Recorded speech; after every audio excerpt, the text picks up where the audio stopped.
A União das Casas Espíritas da Zona Norte apresenta O Espiritismo está no ar. Um programa que anuncia, esclarece e consola.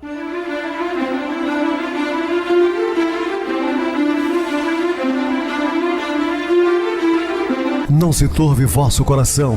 Credes em Deus, credes também em mim. Na casa de meu pai há muitas moradas. Se assim não fora, eu vou-los teria dito, pois vou preparar-vos lugar. O Espiritismo está no ar. Sintonize esta frequência. Pare, pense na vida, faça perguntas. Muito boa noite, meus queridos e amados irmãos ouvintes da Rádio Trans FM, do programa O Espiritismo está no ar, uma onda de amor e luz em seu rádio. Este é um programa que anuncia, esclarece e consola. Rádio Trans FM, sua voz é a nossa voz. Estamos também no YouTube, Viver Melhor. Hoje, dia 18 de agosto de 2020, terça-feira, carinhosamente eu recebo no programa meu querido amigo, expositor espírita Marco Kistema. Uma boa noite, seja muito bem-vindo. Boa noite, meus irmãos, minhas irmãs, muita paz. Boa noite, Pedrosa. Que tenhamos grandes reflexões nesta noite. Que Deus nos ilumine, nos abençoe hoje e sempre. Muito bem, Marco, que Deus nos abençoe. Meus queridos, nós vamos estudar sobre a conversão de Saulo de Tarso ao cristianismo. Dúvidas? Entre em contato conosco ligando para a Rádio Trans FM, que é 0 operadora 32 3211 5697. Deixe seu recado no YouTube Viver Melhor, ou se desejar falar diretamente comigo, utilize a Oi 98801 2675, WhatsApp 9844949 novamente 59. E o nosso e-mail, o Espiritismo está no ar, @hotmail.com. Interajam conosco, façam perguntas, tirem dúvidas, podem dar sugestões ao programa, inclusive de novos temas que ainda não abordamos aqui. Estamos à disposição de todos os ouvintes. Vamos agora para aquele momento muito especial, que é o nosso momento de oração. Sintonize esta frequência. O Espiritismo está no ar. Momento de oração. Queridos irmãos, queridas irmãs, vamos elevar nosso pensamento para Deus, nosso Pai, Jesus, nosso Mestre, que a equipe espiritual nos possibilite oportunidades de trabalho no bem, nessa noite, nos nossos dias da semana, e que sejamos sempre iluminados por Deus, nosso Pai. Assim seja. Estamos apresentando O Espiritismo está no ar. Bem, meus amados irmãos, estamos de volta com o assunto da noite, falando sobre a conversão e a missão do apóstolo Paulo. Todos os apóstolos do Mestre haviam saído do teatro humilde de seus gloriosos ensinamentos. Mas, se esses pescadores valorosos eram elevados espíritos em missão, precisamos considerar que eles estavam muito longe da situação de espiritualidade do Mestre, sofrendo as influências do meio a que foram conduzidos. Olha, nós entendemos, já falamos aqui em outras vezes, que eram espíritos preparados para a nobre missão. Porque eu lanço uma pergunta aqui no ar aos ouvintes. Imagina se o Cristo me aparece aqui agora e diz assim: Pedrosa, deixe tudo e siga-me. Esse deixar tudo significa deixar às vezes a família, tomar uma outra decisão, um outro rumo na vida, como os apóstolos fizeram. Será que eu estaria preparado ou em condições disso? É porque aqueles irmãos, eles já tinham conhecimento da missão que vinham desempenhar. Isso já programado no mundo espiritual. O fato deles serem pescadores rudes, simples, mas o que eles traziam na sua memória astral de conhecimento, de espiritualidade é indiscutível. Como o próprio Levi, que era um cobrador de impostos muito rico, né? E que deixa tudo, a sua vida pomposa, né? Aquinhoada, para humildemente seguir o Cristo. São espíritos já preparados para essa grande missão. Tão logo se verificou o egresso do Cordeiro às regiões da luz, a comunidade cristã, de modo geral, começou a sofrer a influência do judaísmo e quase todos os núcleos organizados da doutrina pretenderam guardar feição aristocrática em face das novas igrejas e associações que fundavam nos mais diversos pontos do mundo. Nós já falamos também que o judaísmo perseguiu muito as igrejas cristãs primitivas. É então que Jesus resolve chamar o espírito luminoso e enérgico de Paulo de Tarso ao exercício do seu ministério. Essa deliberação foi um acontecimento dos mais significativos na história do cristianismo. As ações e as epístolas de Paulo tornam-se poderoso elemento de universalização da nova doutrina.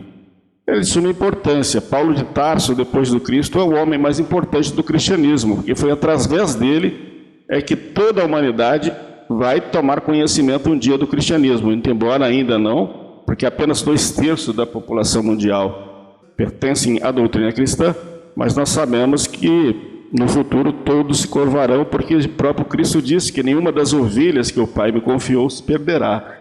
As ovelhas são todos nós encarnados no planeta. De cidade em cidade, de igreja em igreja, o convertido de Damasco, com o seu prestígio, falava do Mestre, inflamando os corações. A princípio, estabelece entre ele e os demais apóstolos uma penosa situação de incompreensibilidade, mas sua influência providencial teve por fim evitar uma aristocracia injustificável dentro da comunidade cristã, nos seus tempos inesquecíveis de simplicidade e pureza. Lembrando que é muito difícil, para os apóstolos aceitarem de imediato, uma vez que ele era um homem truculento, muito enérgico, perseguidor implacável do cristianismo. Como nós estudamos que ele mesmo autoriza a morte para o apedrejamento de Estevão. Enfim, tudo isso amedrontava os apóstolos. Criou uma certa resistência, principalmente por Tiago Maior, irmão de João, que não aceitavam muito as ideias de Paulo. Tiveram problemas, inclusive. Pedro é que intermediou, Pedro fez com que Paulo fosse aceito, mas por Tiago naquele momento não seria. Inclusive a Igreja Católica Apostólica Romana quase não deixa a carta de Tiago entrar no Novo Testamento, porque quando Paulo fala da fé, Tiago vem falando das obras, que fé sem obra é morta. Isso criava uma certa discordância para a interpretação dos nossos irmãos do cristianismo pertencente ao catolicismo romano. Mas eles tinham divergência de ideias, mas no fim acabaram aceitando o novo discípulo. Concluindo o seu período em Damasco, em que recebeu auxílio de Ananias e conheceu a mensagem de Jesus, Saulo parte para o deserto, vivendo no oásis de Palmira, como humilde tecelão de tendas. Como ele já era um tecelão, era comum nas famílias de classe média e alta fazer esse trabalho manual. Ele começa então, voltou à sua antiga profissão para a sua sobrevivência. Nessa localidade, prossegue no seu aprendizado, tendo a oportunidade de vir a conhecer o idoso Ezequias, irmão de Gamaliel, cristão valoroso, assim como o casal Prisca, que significa em nossa língua Priscila, e Áquila, judeus convertidos ao cristianismo. Retornando a Jerusalém após o estágio no deserto, os cristãos fugiram dele, temerosos. Se os apóstolos tinham um problema, imagina os cristãos que estavam convertendo-se ao cristianismo naquele momento. Todos tinham medo de Paulo de Tarso. Por influência de Barnabé, Saulo foi conduzido aos apóstolos, que após ouvirem o relato dos acontecimentos na estrada de Damasco, passaram a aceitá-lo como discípulo, sendo, porém, ameaçado de morte por alguns judeus.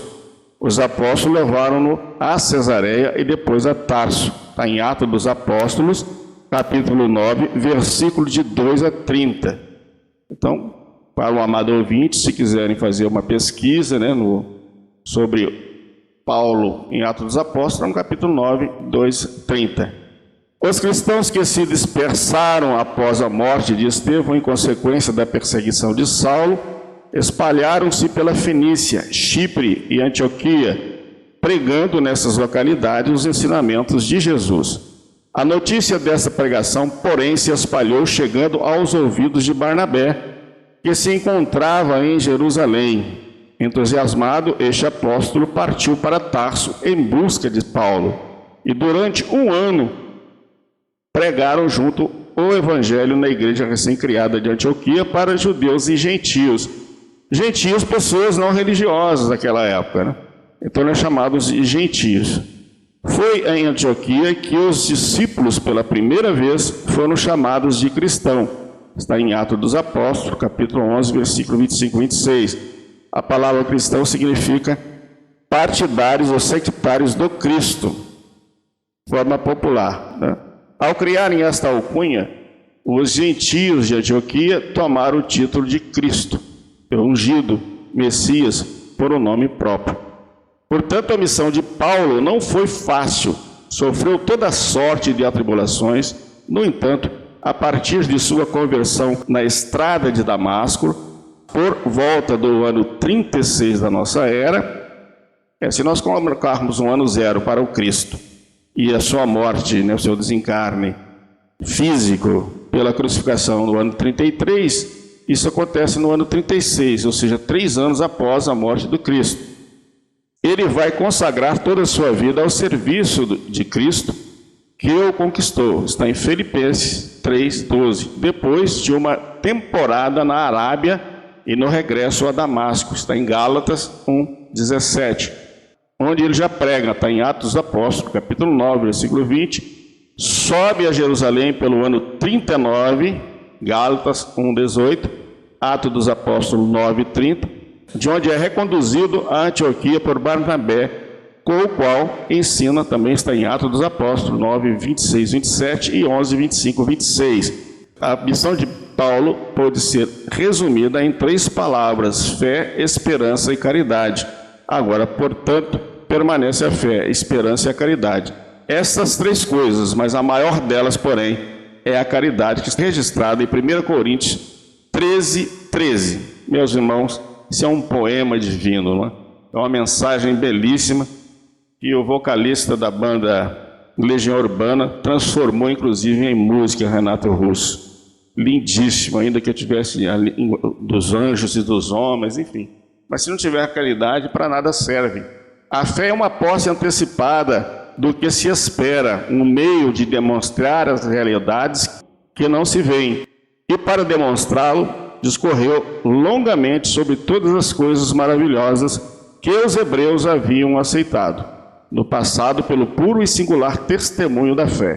Testemunho de fé é o que Paulo de Tarso viveu, dar testemunho a Deus a sua vida. Não é chegar num templo religioso, ir lá diante de todos e dizer que, olha, depois que eu entrei na determinada religião, A, B ou C, eu estou muito melhor. Você está valorizando um templo, mas você não está dando testemunho, está dando testemunhos para homens. O testemunho de fé é testemunho a Deus, como aqueles cristãos, né, que eram devorados por feras no circo romano, eles iam cantando, mas aquele é um testemunho de fé para Deus, não para a religião.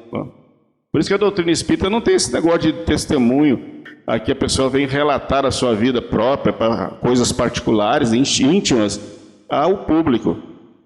O que interessa é você diante de Deus, da espiritualidade. Ancorava-se a fé na retidão do homem, pois o justo vive pela sua fé, sustentando-se nela, confiante nela. Não, contudo, uma fé passiva, de braços cruzados, nem uma fé apoiada simplesmente nos velhos preceitos da lei de Moisés. A fé precisa ser ativa, construtiva, fraterna, atuante, fortalecida na esperança, dinamizada na caridade. Então é uma fé que nós entendemos na doutrina espírita, uma fé raciocinada, não é? Fé inabalável, somente aquela que pode encarar a razão face a face em todas as épocas da humanidade.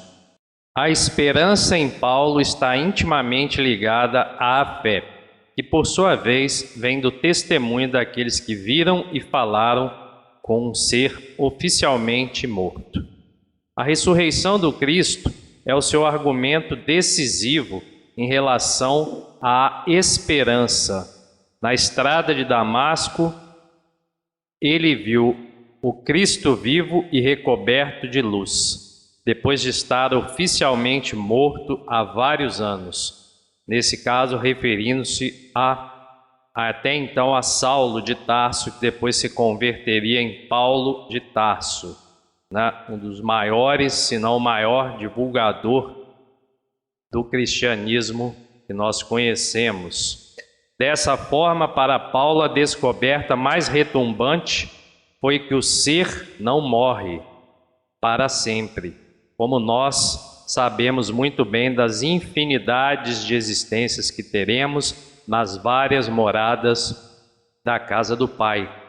Também Paulo descobre que existe a grandeza da imortalidade, né? No caso aí do espírito. O corpo perece, o espírito é imortal, é eterno, passa por várias experiências em várias encarnações. E a existência de outro corpo leve e luminoso que permite a sobrevivência do espírito, né? Paulo também percebe que há um reino de glórias e alegrias à espera de cada um de nós, porque conforme foi dito, de acordo com nossas obras e a qualidade do nosso pensamento e do que está cheio o nosso coração, depois dessa encarnação é exatamente para onde eu vou. O que eu cultivei nessa vida eu vou colher no mundo espiritual depois dessa encarnação e assim sucessivamente. Paulo também aprende que é preciso aceitar a leve tribulação do momento que passamos a cada dia, como ele afirmava, em troca de um enorme caudal de glória eterna. Então, é praticar o bem um dia após o outro. Também narra-se que a fé e esperança, porém, embora pessoais e muitas vezes incomunicáveis, intransferíveis por simples tradição, não são conquistas inativas, estáticas, infrutíferas. Isso quer dizer que nós precisamos da fé raciocinada, da esperança não no sentido de esperar, mas no sentido de esperarmos bons resultados de ações no bem. São itens intransferíveis por simples tradição, demandam prática, esforço. Na dinâmica do amor convertido em caridade, elas poderiam expandir-se, acendendo em outros corações o fogo sagrado. É a fé e a esperança que devemos cultivar, que contagiam os que estão perto de nós e os motivam a ter oportunidades também de trabalho no bem. Da esperança primeiro para, só mais tarde, chegar à terceira irmã, a fé, como um retorno sobre si mesma. A fé e o amor devem contemplar o futuro com o olhar da confiança e, portanto, da esperança. A fé unida à esperança pode ser apenas egoísmo. A fé e o amor podem não ser suficientes para construir a fé. E nesse caso, a felicidade seria apenas uma hipótese, um devir. É preciso as três, como acentuou Paulo, e todos aspirassem às três, mas a maior de todas é o amor.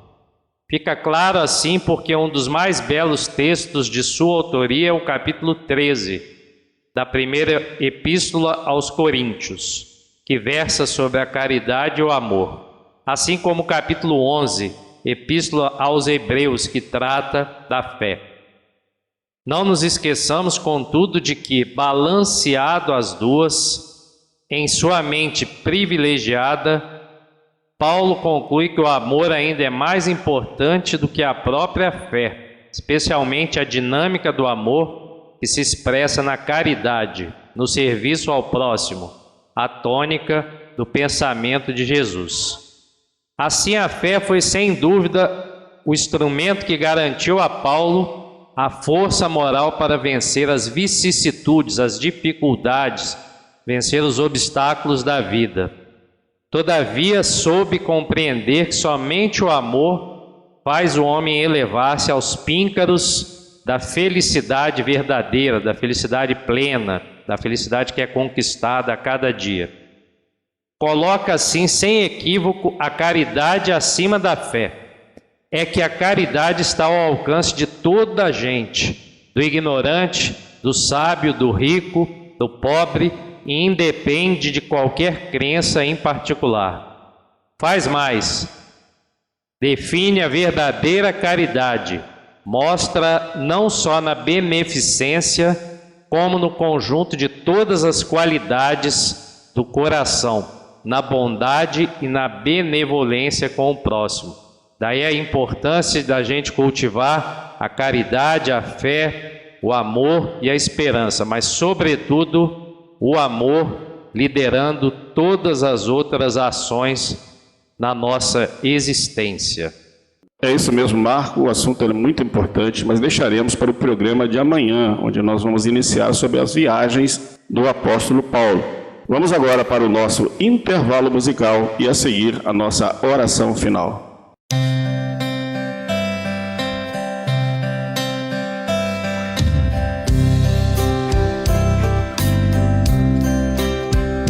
Certo dia, à beira-mar, apareceu um jovem galileu. Vocês, ninguém podia imaginar que alguém pudesse amar do jeito que ele amava. Seu jeito simples de conversar tocava o coração de quem o escutava. E o nome dele? E seu nome era Jesus de Nazaré. Sua fama se espalhou e todos vinham ver o fenômeno de um jovem pregador que tinha tanto amor.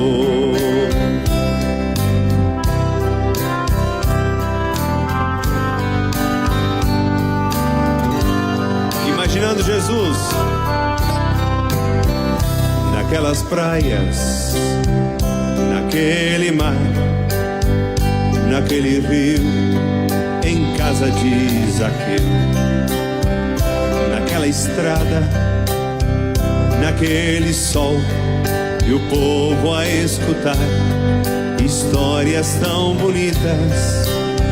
Seu jeito amigo de se expressar enchia o coração de paz tão infinita. Cantando agora. E seu nome era Jesus de Nazaré.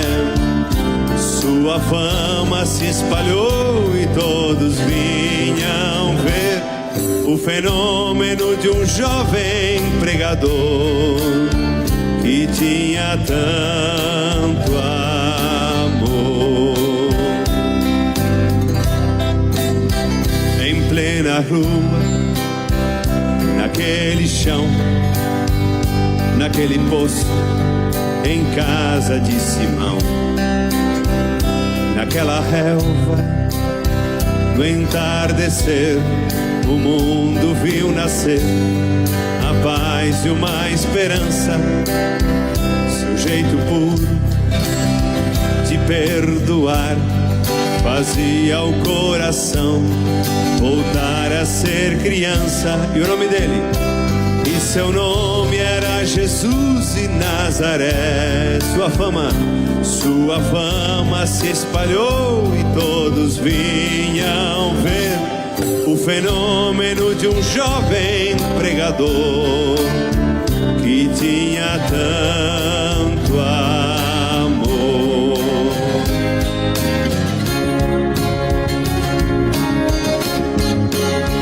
Um certo dia, ao tribunal, alguém levou o jovem Galileu. Ninguém sabia qual foi o mal, o crime que ele fez, quais foram seus pecados.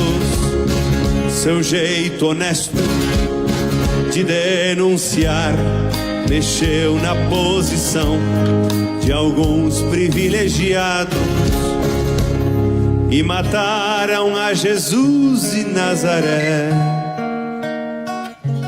E no meio de ladrões puseram sua cruz. Mas o mundo ainda não ama esse Jesus que tinha tanto amor.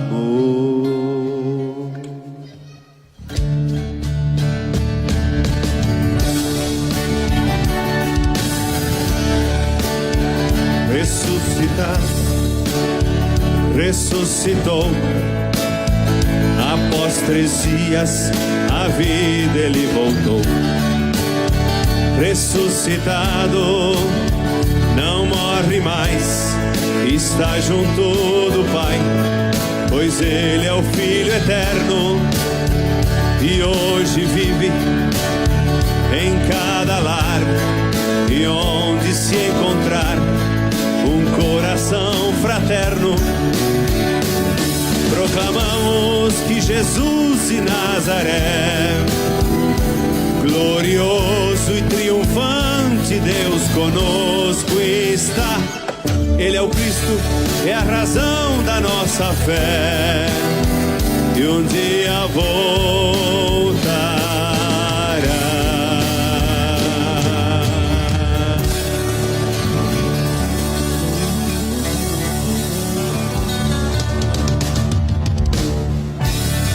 Sintonize esta frequência. O Espiritismo está no ar. Momento de oração. Queridos e amados irmãos em Cristo, reparando os samaritanos que Jesus e os discípulos se dirigiam a Jerusalém, negaram-se a recebê-los. Identificaram-nos pelo aspecto. Se fossem viajantes com destinos a outros lugares, talvez lhe oferecessem hospedagem, reconforto, alegria. Não se verifica até hoje o mesmo fenômeno com os verdadeiros continuadores de Jesus? Jerusalém para nós simboliza aqui testemunho de fé. E basta que alguém se encaminhe resolutamente a semelhante domínio espiritual para que os homens comuns, desorientados e discutidores, lhe cerrem as portas do coração. Os descuidados que rumam na direção de prazeres, das facilidades, encontram imediato acolhimento entre os novos samaritanos do mundo. Mulheres inquietas, homens enganadores e doentes espirituais, bem apresentados, possuem, por enquanto, na terra, luzida assembleia de companheiros. Todavia, quando o aprendiz de Jesus acorda na estrada humana, verificando que é indispensável fornecer testemunho da sua confiança em Deus, com a negação de velhos caprichos, na maior parte das vezes é constrangido a seguir sozinho. Por essa razão, mesmo portas adentro do lar, quase sempre não será plenamente reconhecido, porque seu aspecto sofreu modificações. Ele mostra o sinal de quem tomou o rumo da definitiva renovação interior para Deus, disposto a consagrar-se ao eterno bem e a soerguer seu coração no grande caminho da redenção e da paz. Meus queridos irmãos, sigamos as orientações de nosso Senhor Jesus Cristo. Muita paz a todos. Que Ele nos abençoe. Meu querido irmão Marcos, as suas despedidas. Boa noite, meus irmãos, minhas irmãs, saudações, muita paz e que sigamos sempre o exemplo de Paulo e principalmente os exemplos morais que Jesus nos deixou. Muita paz. Marco, uma boa noite para você. Muito obrigado mais uma vez pelo seu apoio aqui no programa. Boa noite também a todos os amados irmãos ouvintes da Zona Norte e de Juiz de Fora, que sempre nos acompanham pela rádio local 87,9, aos internautas do Brasil, dos Estados Unidos, da Europa, parte da Ásia também, o nosso boa noite. Continuem ligados, ouvindo a nossa próxima atração. Boa noite a todos e até amanhã, se Deus quiser.